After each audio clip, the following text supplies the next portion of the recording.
right. Well, Vanessa James, welcome, and thank you very much for taking the time out for this interview. Very special person on Island.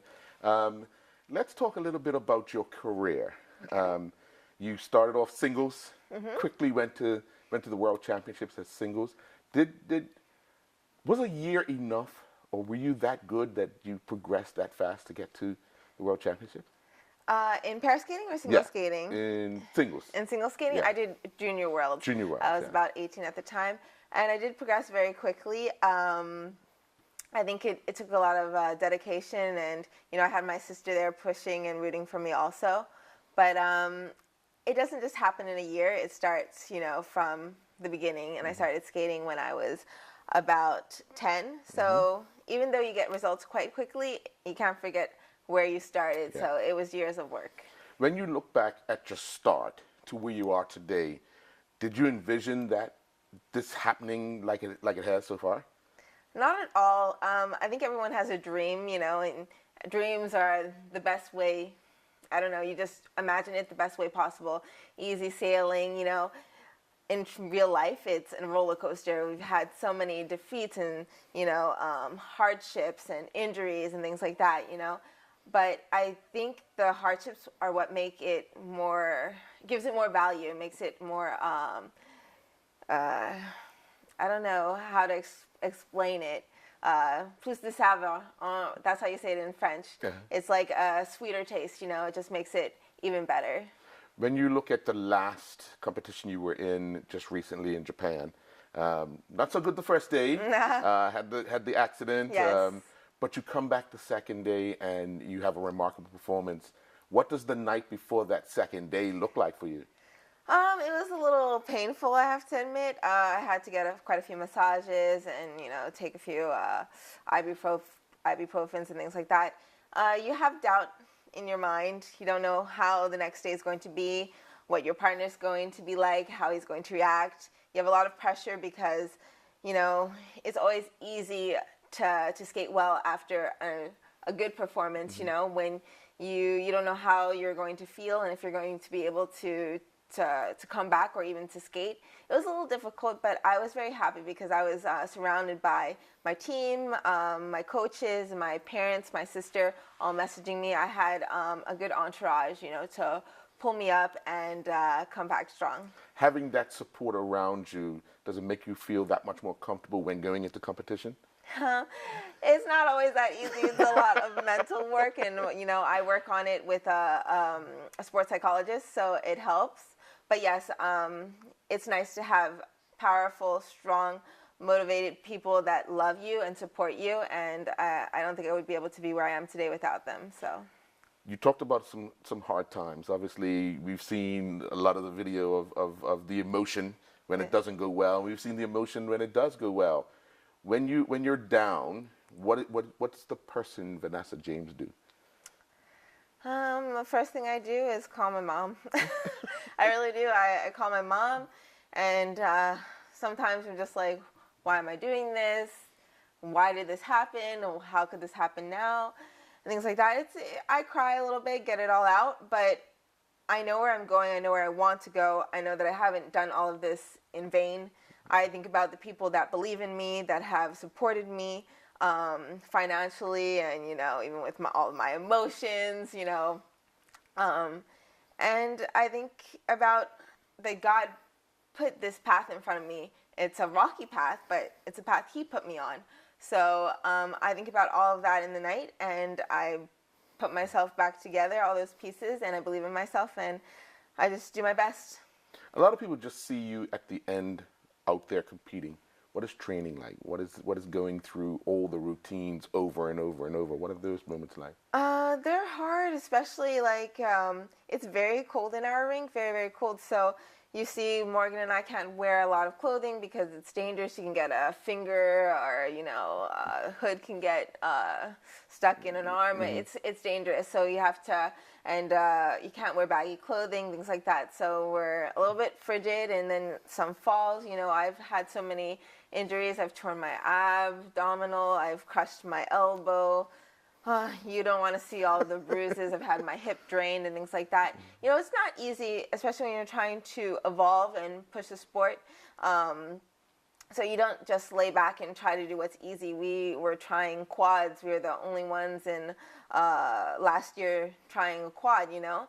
And so it's tough, but like I said, you know what you want. And I think Morgan and I have broken through, you know, the stereotype of, you know, classical figure skating, being, you know, skinny, you know, I mean, I'm thin, but I'm muscular. We're different. We're different on the ice, and that's what we're striving for every day. And we have huge jumps and throws. We're athletic. So it's difficult. We have long days, start at 9, and I finish around 7 p.m. with breaks in between. I do off-ice workouts. I do stretching classes, dance classes, and then 3 to 4 hours on the ice. So it's long days, but it's satisfying when you look at the end of the road. When you were recently or towards the end of last year in Miami doing a show, and you got a chance to speak with a lot of kids who were doing figure skating, what was your message to them? My message was to continue believing in yourself, believe in your parents when they tell you that you can do it, because it's normal to doubt. It's normal to have doubts, and it's hard to see yourself being at the top, especially if, for people like us, we haven't seen many people of color, you know, minorities in figure skating. It's a very white and Asian sport. And I didn't have that many role models, you know, that look like me in this sport. So I tell them, you know, what my parents told me, you have to be 10 times better. Don't give them the benefit of the doubt. Keep believing in yourself. I didn't believe in myself sometimes, and I was really thankful to my parents for being there and pushing me through it. Believe in your dreams and you will come out on top. Tell us a little bit about how you got to overcome that, because you were right. You were all right. There aren't many people of color involved in the particular sport, and you had to break through a lot of stuff. So what was those moments like? Because you could hear it. Yeah. Obviously, you can hear it. You know, I think I was very protected by my parents. They told me, you know, all of these things. I was very lucky that I had someone like Surya Bonali that broke through these barriers first. Right. She was very athletic, black, very, she was like a gymnast, and she was the only one. And she was discriminated against, and she didn't get the places that she deserved. But thankfully, she was there before me, and I am accepted. And, you know, I think I've actually broken more barriers. People are giving me credit where credit is due, where she wasn't able to get that, you know, from her career. So I thank her, and yeah, I'm proud. I feel like there's going to be discrimination and racism everywhere. Yes. And I've been protected, and I have more positive comments than negative, but you'll see the rare, oh, black isn't supposed to be on the ice, it's not pretty, what's she doing on the ice? But I try to filter that out because I know what I'm doing, and I know that I'm one of the most beautiful people on the ice. I know it, and I don't need to hear it. It's nice to have the support, but it comes from within. When the doors opened to become a member of the French team, what was that like, going through that door and hoping to be accepted? It was scary in the beginning, quite honestly, because I didn't know French in the first place. French was a different country I'd never lived in before. I didn't know if I would be accepted, but I was actually quite lucky, I have to say. God has given me a great path, because my first partner was a black French partner. He is originally from Martinique, and so I felt very at home. I stayed with his family. He knew the whole French team. The French Federation liked our team. That's why I moved there a week after, and we became the best French team, and we were the first black pair in the Olympics. So I had easy sailing as a French skater, but like I said, I don't think it would have been the same if I didn't have that first French partner.